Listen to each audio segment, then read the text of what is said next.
국회는 좀 기다려봐야 네. 될 것 같고요. 북한 얘기 좀 해보겠습니다. 네네. 통일부 장관 쉽게 예상보다는 사표 수립 빨리 됐고요. 후임 지금 얘기 나오고 있지 않습니까? 통일부 장관 어제 그 이임사 보면은 약간 책임을 없고 권한은 없고 책임만 있다. 뭐 이런 약간 볼멘 짐이 소리에 두껍다는 거죠, 예. 뉘앙스가 있는 것 같습니다. 어떻게 보세요? 아마도 이런 그 통일부가 너무 일을 안 한다라는 비판이 여권에서 많았죠. 있고 여론도 예. 있고 특히 그 대통령하고 만난 원로 그 외교안보 통일 남북 문제 관여한 그 원로 인사들도 그런 얘기를 했는데 이런 일종의 항변이겠죠. 그리고 통일부 공무원들에 대한 일종의 그 위안일 수도 있고요. 떠나면서 보호 그렇죠. 뭐 이런, 통일부 예. 지금 공무원들도 나름 예. 장관이 저렇게 떠나서 사기가 상당히 떨어졌을 수도 있고 사실은 청와대와 외교안보 라인에 그 정의용 실장, 성 국정원장 라인에서 네. 그 주도를 했는데 통일부가 특히 이제 이런 게 있을 거예요. 김현철 장관의 입장에서는 2017년 북한이 ICBM 실험을 하고 연이어 핵실험을 한 이후에 대북 유엔 제재란 것은 그 이전의 제재와 굉장히 다르고 북한이 저렇게 핵무기와 그 미국을 타격할 수 있는 대륙간 탄도미사일 시험을 하고 있는 상황에서의 그 통일부의 입지는 그전하고 다르다라는 그 항변이 있는 것 같아요. 그래서 나름대로 그런 그 입장을 얘기한 것 같은데 통일부가 주체적으로 뭔가 창의적으로 돌파를 하기에는 상황이 너무 녹록지 않았다는 나름대로의 상황도 녹록지 않았고 통일부의 분위기는 할 수 있는 권한은 거의 주지 않으면서 뭐 이런 볼멘 소리가 그렇죠. 들리는 것 저런 같습니다. 뭘 그 할수 퇴임사에 있는, 대해서 예. 또 여권 일각에서는 핑계다라고 네. 좋지 않게 보는 시각도 있죠. 그런데 예. 나름 통일부 입장에서는 권한이 없는데 우리가 어떻게 창의적일 수 있겠느냐라는 뭐 주장인 거죠. 그런 항변. 분위기에서요. 그런 분위기에서 지금 후임 거론되는 분들이 여권에 좀 소위 말하는 센 분들이 거론되는 거죠. 이인영 전 원내대표가 지금 1순위로 거론되고 있죠. 어떻습니까? 예, 현재까지는 그렇게 예. 한마평이 나오는데 지금 뭐 아마도 정치인 중에서 마땅히 찾으면 이인영 전 원내대표 정도의 비중이 있는 그리고 예. 학생운동 시대 때부터 정치를 쭉 하면서 남북관계 통일 문제에도 나름 굉장히 천착하면서 관심이 있는 사람이니까 예. 여권에서의 이른바 그 발언권도 있고 통일부 관료들을 좀 채찍질을 한다 그럴까 다독이면서 좀 더 이렇게 좀 창의적인 해법을 찾아보는데 좀 적임자가 아닐까 하는 그래서 예. 정치인 실세장관으로 굉장히 거론이 되는데 또 한편으로는 그 임종석 예. 전 대통령 비서실장 얘기도 나왔지만 본인이 고사한 것 같아요. 이미 예. 고사했고 그리고 오히려 그 굉장히 그 북한 문제에 대해서 여러 가지 전력이 있죠. 대학생 때는 뭐 임수경 전 의원 북한에 보내고 네. 이런 쭉 전력이 있어서 오히려 청문회나 이런 과정을 겪으면서 보수 세력의 집중 공격 타켓이 될 가능성이 있어서 예. 오히려 그런 것보다는 차라리 여권에서는 임종석 전 대통령 비서실장이 그동안 문재인 정권의 남북 대화에 상당히 관여를 해서 북한 쪽에서도 어느 정도 신뢰도 있고 북한 쪽에서도 실세라고 인정을 하는 사람이니까 청와대로 보내는 건가요, 그럼? 청와대라기보다는 일종의 뭐 대통령 남북관계 특보 같은 예. 거를 시켜가지고 타이틀을 줘서 저 역할을 하는 게 낫지 않나 이런 아이디어도 있는 것 같아요. 예. 아이디어 차원이죠, 아직은? 그렇죠. 예. 그리고 그게 이제 김여정 노동당 제1부부장이 직위는 노동당 제1부부장이지만 무엇을 담당하는지 모르지만 사실상 제2인자인데 국방장관도 오늘 그런 말을 했죠. 그렇죠. 제2인자. 예. 실제적인 제2인자인데 명실상부하다는 노동당 표현한 것 같은데요. 제1부부장이라는 그 형식적인 지위를 뛰어넘는 제2인자인데 김여정 제1부부장을 상대하려면은 임종석 실장 정도의 그런 무게가 있어야 되는 예. 뭐 이런 얘기 차원에서 임종석 역할론이 나오는데 그건 아이디어 차원인 것 같습니다. 지금. 아직은 아이디어 차원이죠. 네. 자, 그러면 이거랑 맞물려서 미국 얘기가 안 들어갈 수 없는데 네. 존 볼튼 회고록 썼는데 굉장히 시끄럽습니다. 그런데 우리도 가만히 있을 수가 없었던가 봅니다. 정의용 안보실장이 그 사람 얘기한 건 사실이 아니다. 이렇게 아예 그냥 딱 못을 받고 나왔습니다. 어떻습니까? 왜 그런가요? 며칠 지금? 동안 존 볼턴 회고록의 원고가 이미 뭐 인터넷에도 예. 퍼지고 해서 이제 알려지면서 정식 출간은 안 됐죠. 계속 특히 남북관계, 북미 회담, 예. 미북 회담, 그다음에 한국, 북한, 미국, 네. 그다음에 일본 관계에 관한 기사들이 계속 나왔죠. 회고록의 근간. 네. 청와대가 뭐 공식적으로 입장을 밝힐 계제가 아니다라는 입장을 갖다가 오늘 정의용 안보실장이 청와대 공식 입장은 아니지만 볼턴 전 안보부 장관이 정의용 실장의 파트너였기 때문에 그 사람이 쭉 회고록에 쓴 일에 대해서 간단하게 입장을 밝혔다면서 윤도한 예. 소통수를 통해서 입장을 밝히겠습니다. 이어지는 존 볼턴 전 보좌관의 회고록은 정확한 사실을 반영하지 않았고 상당 부분 자기 입장에서 자기의 유리하게 사실을 크게 왜곡했다 이런 얘기죠. 그러면서 볼턴 전 보좌관이 남북미 정상들 간 협의 내용과 관련 상황을 자신의 관점에서 본 거 밝힌 것이다라고 말했다는 겁니다. 그러면서 아주 유감을 표시했는데 정부 간 협의 내용을 일방적으로 공개하는 건 외교의 기본 원칙을 위반하는 거라며 향후 협상에서 신의를 심각히 훼손할 수 있다 이런 우려를 하면서 정 실장 입장 윤도한 수석이 전했는데 이 같은 입장을 어제 미국 쪽 NSC에 전했다.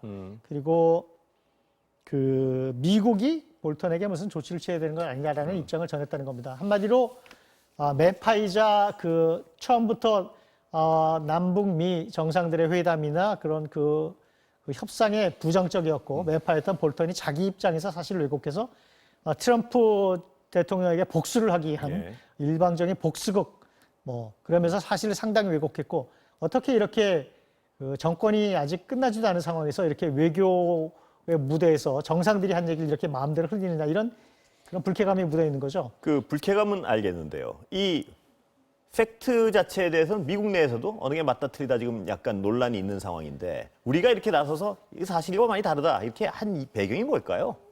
그 안에 지금 문재인 대통령의 발언, 예. 문재인 대통령과 우리가 트럼프 관련된 대통령, 사실들이 많아서 그렇죠. 그리고 그렇죠? 예. 김정은 북한 국무위원장 사이에 오고 간 여러 가지 대화들이 지금 굉장히 많이 그 사실 여부와 상관없이 볼턴의 책을 이용해서 나오고 예. 이게 앞으로 북한과 협상에도 굉장히 영향을 끼칠 수 있고 한일 관계, 한미 관계, 북미 한 이 네 나라 중국까지 굉장히 앞으로 굉장히 파장이 클 수 있기 때문에 입장을 최소한의 입장을 밝힐 수밖에 없었던 상황인데 청와대 고위 관계자는 그렇지만 회고록의 어떤 부분이 왜곡이 됐느냐 그건 세세한 부분에 않았죠? 대해서는 예.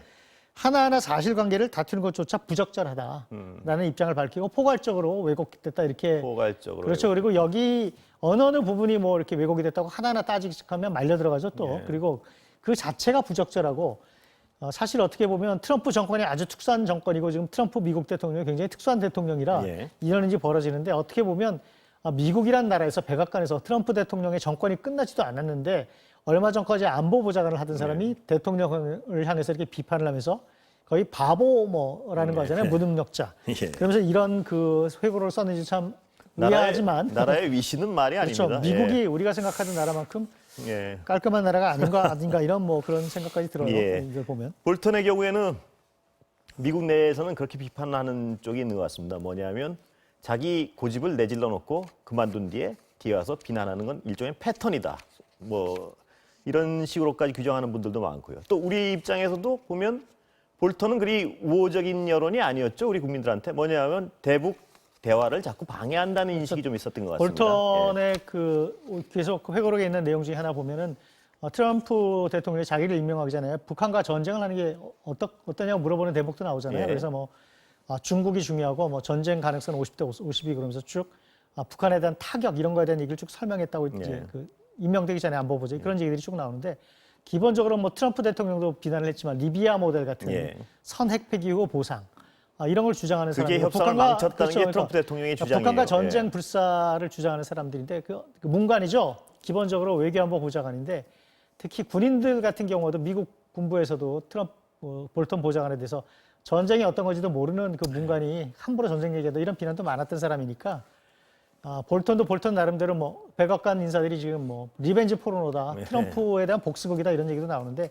하여튼 저런 식으로 의하게 황당무계한 그런 회고록이 나왔는데 한국 입장에서도 기본적인 청와대 입장에서 기본적인 입장을 밝힐 필요가 있지 않느냐라는 선에서 아마 예. 그 굉장히 자제한 그 짧은 대응을 한 것 같습니다. 거기 하나 그 트럼프 대통령의 볼턴에 대한 비난 중에 가장 기억에 남는 부분은 저 친구가 리비아 모델을 운운하는 바람에 협상 다 깨졌다. 뭐 이 부분 아니겠습니까? 그러니까 리비아 모델이라는 게 핵 포기한 다음에 가다피가 그냥 속수무책으로 쫓겨나서 죽었단 그렇죠. 말이에요. 미국이 직접 가다피를 제거한 건 아니지만 서방과 미국의 지원을 받는 반군한테 잡혀서 이제 예. 사살당했죠. 사살당했는데 북한이 그 뭐 그런 말 하지 않습니까? 그 이란의 후세인 그리고 뭐 리비아의 카다피 처형 때문에 절대로 선 핵폭이 리비아 모델에 응하지 않을 거다 그런 주장도 있는데 하여튼 그 굉장히 미국 트럼프 대통령도 특이하고 볼턴도 특이한 사람인 그렇습니다. 것은 분명한 것 같습니다. 그다음에 협상을 하겠다는 쪽에서 리비아 모델을 그 핵을 가지고 지금 협상하는 사람한테 들이밀었다는 것 자체가 크게 협상 의지는 없었던 것 같다는 어떤 분석도 있긴 있는 것 같습니다. 예. 리비아 모델 얘기하는 순간 북한은 뭐 소스라치죠. 예. 다음 시간은 얼마 안 남았는데 네. 다음 주제 좀 넘어보겠습니다. 윤석열 총장하고 추미애 장관이요. 네. 뭐 뜨거운 주제죠. 정치권에서도 그렇고 관가에서도 그렇고요. 또 부딪혔다고 봐야죠. 어떻습니까? 그렇죠. 계속 부딪히고 네. 있는데 서른 그 민주당 최고위원이 네. 그동안 그 뭐 의원들이나 또 아니면 특히 지금 민주당이 아닌 열린민주당이라는 그 정당의 예. 그 구성원들이 윤석열 사태, 윤석열 총장에 대한 그 비난을 아주 거세게 했는데 예. 서른 최고위원이라는 분은 민주당에서 굉장히 중진이고 뭐 정치를 한 지도 오래된 분이죠. 사퇴를 압박했죠. 사퇴를 사실 법무장관하고 저렇게 사사건건 부딪힐 바에는 그만두는 게 낫지 않느냐라는 주장을 처음 해서 상당히 저게 지금 그 의미가 있어 보이죠. 굉장히 예. 고위 직종에서 처음 났죠. 그러면 좀 이따 다시 변호사 모시고 이 윤석열 총장 건을 말씀을 할 텐데요. 네. 일단 그 전에 그럼 서른 의원의 얘기를 좀 들어볼까요? 어떤 어쩐지 네네. 준비됐으면. 근데 지금만큼은 윤석열 총장하고 추미애 장관하고 지금 이렇게 서로 다투는 모양을 보인다는 것은 지극히 안 좋은 사태이기 때문에 조만간 나는 결판을 져야 한다 생각합니다. 국민들이 뭐라 그러겠습니까? 빨리 정리해라. 그런 상황이기 때문에 제가 윤석열이라면은요 벌써 그만뒀어요. 이런 상황에서 어떻게 이렇게 그냥 버티고 있겠습니까? 대통령께서 지금 윤석열 총장에 대한 재심을 분명하게 밝히시든지 그렇지 않으면 윤석열 총장에 대한 어떠한 조치를 취하시든지 둘 중에 하나를 해야만이 일반 국민들이 납득을 하지 않을까 이렇게 생각합니다. 어떻게 정치권에서 가장 피상적으로 너 나 같으면 사퇴를 해야 되겠다는 이런 말들을 공공연히 내뱉고 있고 마치 지난번 4.15 총선이 윤석열 총장의 거취를 결정하는 것처럼 얘기하는 사람도 있는데 이런 점이 보기에 굉장히 참 모순되고 딱하게 보여집니다. 이 점에 대해서 대통령의